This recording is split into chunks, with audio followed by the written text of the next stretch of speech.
2025 সালে টি-20তে বাংলাদেশের হয়ে সবচেয়ে বেশি ছক্কা হাঁকানো খেলোয়াড়দের তালিকায় 5 নম্বরে ফিনিশার জাকের আলী।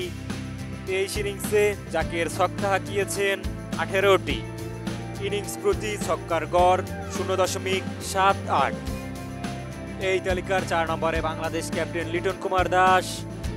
19 ইনিংসে লিটন ছক্কা হাঁকিয়েছেন 24টি। ইনিংস প্রতি ছক্কার গড় সংখ্যা 1.26।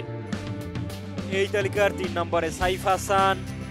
মাত্র 9 ইনিংসে সাইফ হাসান ছক্কা হাঁকিয়েছেন 24টি। ইনিংস প্রতি ছক্কার গড় 2.67। এই তালিকার 2 নম্বরে ওপেনার পারভেজ হোসাইন ইমন। 19 ইনিংসে পারভেজ ইমন ছক্কা হাঁকিয়েছেন 28টি। ইনিংস প্রতি ছক্কার গড় 1.47। এই তালিকার 1 নম্বরে আরেক ওপেনার তানজিদ হাসান তামিম। 21 ইনিংসে তানজিদ তামিম ছক্কা হাঁকিয়েছেন 30টি। ইনিংস প্রতি ছক্কা হাঁকানোর গড় 1.43। আপনার কাছে 2025 সালে বাংলাদেশের সেরা পাওয়ার হিটারকে জানাতে পারেন কমেন্টে।